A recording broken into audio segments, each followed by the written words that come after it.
Okay, let's also talk about another earnings report that's out today. AutoNation out with its first quarter results, just coming out at 46 cents a share.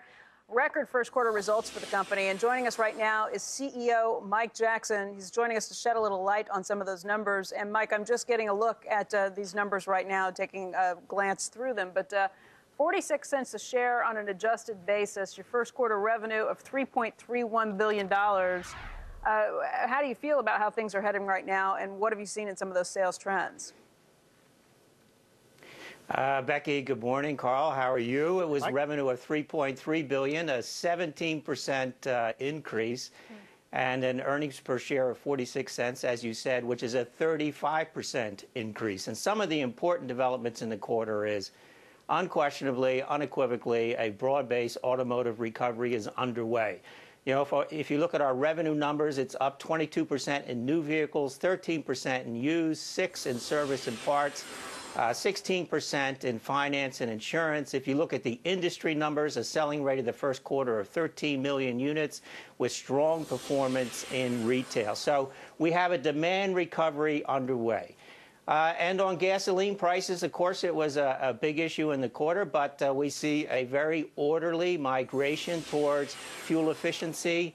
That's exemplified by the shift from cars to trucks. We started the quarter selling 50-50 between cars and trucks, and by the end of the quarter, we had a split of 55 to 45 favoring cars.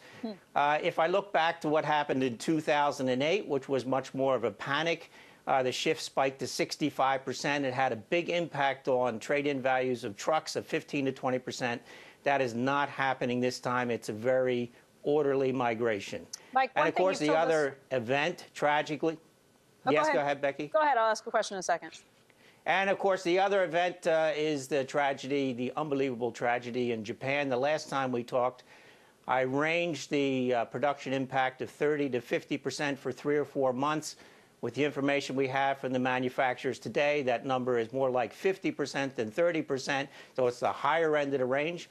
And it's a longer period of time. It's going to be 6 or 7 months before they're back to full production. So we will have the demand for the full year forecast of 12.8, but I no longer believe the supply is going to be there. So our full year forecast, we're changing to mid 12 million. That's about the best we can estimate it until we have clearer production figures. So those were the big developments in the quarter. Mike, on 2 points. First of all, Japan. Originally, we thought that this would just be impacting some of the Japanese automakers. We've since learned that Ford and other American suppliers, or American car companies, get some of their supplies from there as well. Have you seen any impact on that, or what are you thinking at this point the impact could be down the road?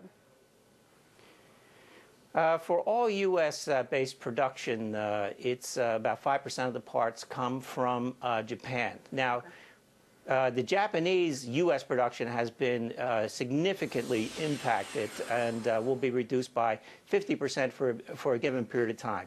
All our discussions with the domestic and the German manufacturers producing in the U.S. is that there may be some slight shift from the second quarter to the third quarter, but they will hit their full-year production targets. They will have issues around configuration, whether it's color or certain equipment, but they're highly confident they'll be able to hit their full production figures for the year.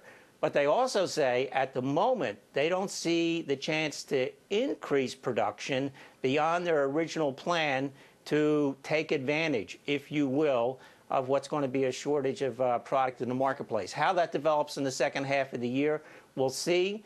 But that's the assessment at the moment. Hey, you also mentioned... Mike, I just wonder if you're bringing your numbers down for the year on volume, to what degree is that going to be made up on pricing? We're talking about Ford's pricing in the quarter up $900 million. Should we all get ready to pay a little bit more for a car this fall? So first, it's obviously going to be a challenging situation, but once again, AutoNation is going to be able to demonstrate the resiliency and the adaptability and the diversification of our business model. Brilliant. And I'm very confident we'll manage through this well. And certainly in a marketplace where demand is rising, and we're on a journey back to 16 million units from the crash of down to 9 million units, there is going to be margin expansion opportunities on the way, very appropriately so. And I think during this period of time, there will be margin expansion. Dan, he did what you were talking about. That man's on message. I am very impressed. You're well. Hey, Mike, I want to ask you a little bit about the trucks, too. You mentioned that as prices have gone up, people have shifted more towards buying cars than trucks.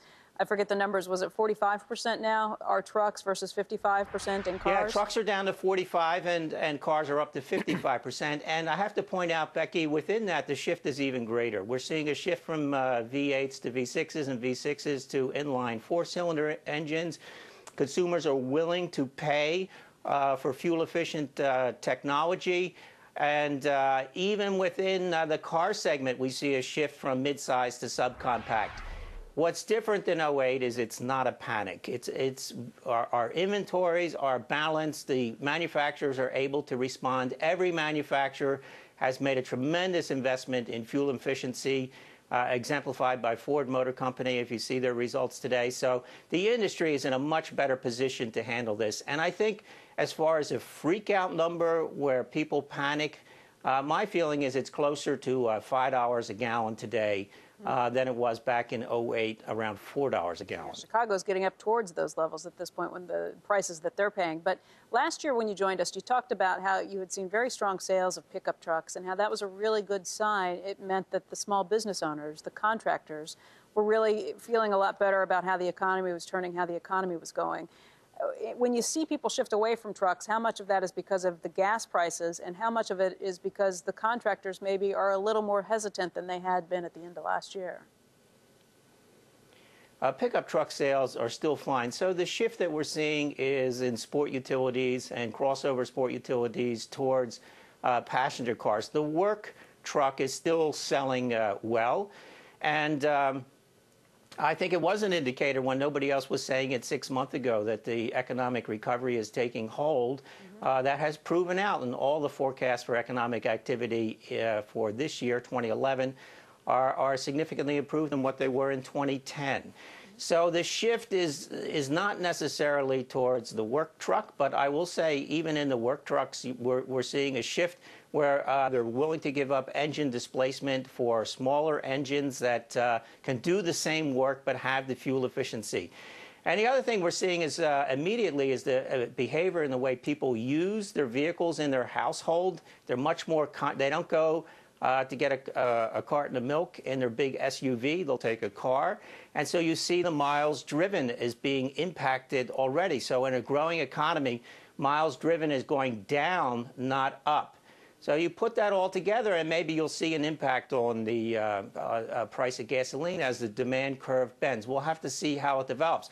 But again, if I look back to '08, so we spiked up to 65% cars.